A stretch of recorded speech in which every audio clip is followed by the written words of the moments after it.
رحمة الله وبركاته. نحمده ونصلي على رسوله الكريم. أما بعد، بسم الله الرحمن الرحيم. اقرأ باسم ربك الذي خلق، خلق الإنسان من علق. اقرأ وربك الأكرم الذي علم بالقلم، علم الإنسان ما لم يعلم. صدق اللہ العظیم.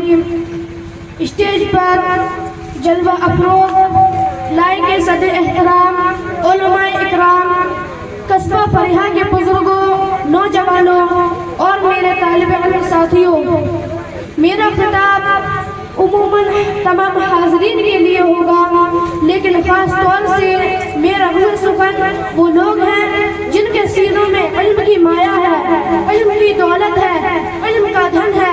اللہ کا فضل و کرم ہے کہ اس نے ہمیں اس فرش زمین اور اس آسمانی چھت کے سائے میں رہ کر اس ناچیز اور میرے تمام ساتھیوں کو قرآن کی دولت سے سرفراز فرمایا، جس کا شکر کسی طرح ادا نہیں ہو سکتا. میرے طالب علم ساتھیوں، میرے دل میں ایک درد ہے، ایک فکر ہے، ایک پڑھن ہے، ایک پیغام ہے جو میں آپ کو دینا چاہتا ہوں کہ آج ہمارے بارے میں ہمارے اکابر بزرگان دین اور مدارس کے بارے میں طرح طرح کے پروپیگنڈے پھیلائی جا رہے ہیں کہ 1400 سال پرانے لوگ ہیں، دقیانوسی لوگ ہیں، یہ رجاعت پسند لوگ ہیں، ان کو اس دنیا کے حالات کی خبر نہیں ہے، ان کو اس دنیا میں رہنے کا سلیقہ نہیں ہے، ان کے پاس دنیا میں علوم و فنون نہیں ہے. یہ امت مسلمہ کا پہیا الٹا چلانے کی کوشش میں ہے. یہ نعرے مختلف اوقات میں لگائے جاتے رہے ہیں اور آج بھی پوری شدت سے ان کی صدا ہمارے ملک میں سنائی دے رہی ہے.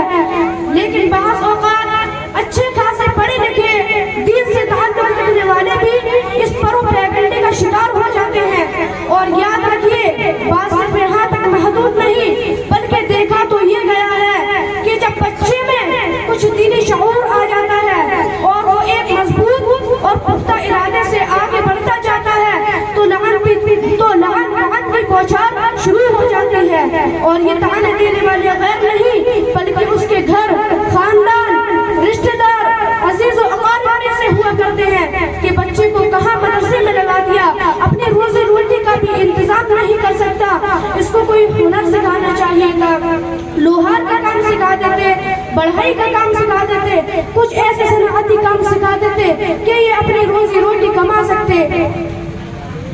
بہرحال لوگ طرح طرح کی تجویزیں بتلاتے رہیں گے جن طعنوں اور تجویزوں سے ہمارے دینی جذبات کو مجروح کیا جاتا ہے، احساس قنطری میں ملوث کیا جاتا ہے. میرے طالب علم ساتھیوں، آپ یہ طعنے برداشت کر لینا. یہ طعنے ایک داعی حق کے گلے کا زیور ہے، اس کے سر کا تاج ہے. یہ وہ طعنے ہیں جو حضرات انبیاء علیہم السلام نے بھی سنے ہیں اور انبیاء کے وارث نے بھی سنے ہیں.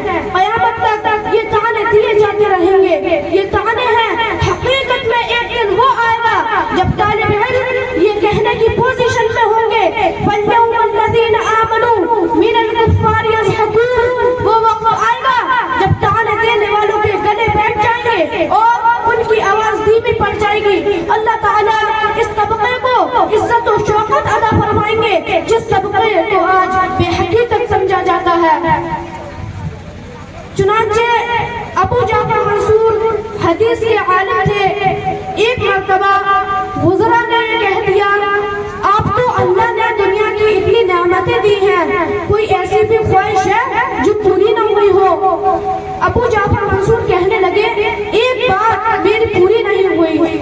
وزراء نے کہا، کون سی بات؟ ابو جعفر منصور نے کہا کہ وہ بات جو شاگرد اپنے شیخ سے کہتا ہے، اے استاد ہمیں حدیث سنائے، میرا جی چاہتا ہے مجھے علم تھا، کوئی مجھ سے بھی علم حاصل کرتا. دوسرا دن ہوا تو جو وہ وزراء تھے، کام کرنے والے لوگ تھے، اپنے کاغذ قلم دوات لے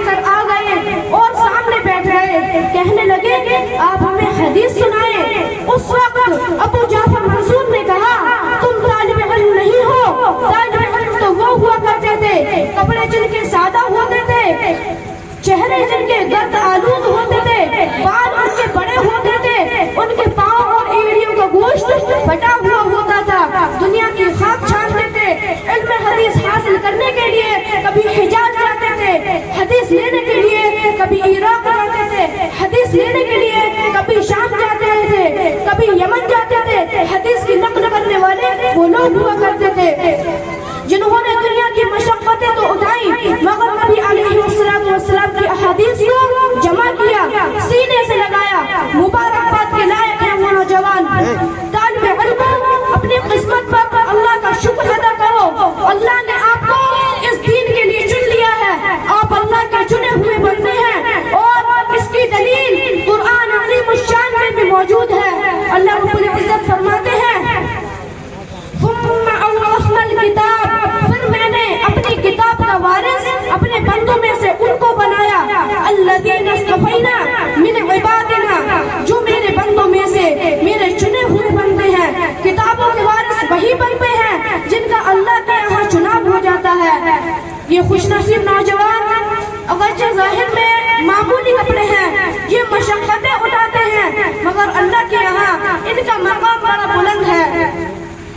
ذرا غور کیجئے، آج مختلف لوگ صبح کرتے ہیں، کسی کے سامنے اللہ نے کپڑے کو رکھ دیا، وہ کپڑے کو کاٹتا ہے، اسے جوڑتا ہے، ہم اسے درزی کہہ دیتے ہیں۔ کسی کے سامنے اللہ نے لکڑی کو رکھ دیا، وہ لکڑی کو کاٹتا ہے، اسے جوڑتا ہے، ہم اسے کارپینٹر کہہ دیتے ہیں۔ کسی کے سامنے اللہ نے اینٹ کو رکھ دیا، وہ ایک اینٹ کو دوسری اینٹ سے جوڑتا ہے، ہم اسے معمار کہہ دیتے ہیں۔ کسی کے سامنے اللہ نے لوہے کو رکھ دیا، وہ لوہے کے پرزوں کو کھولتا ہے، لوہے کو جوڑتا ہے، اس سے اس کا گزارا ہوتا ہے۔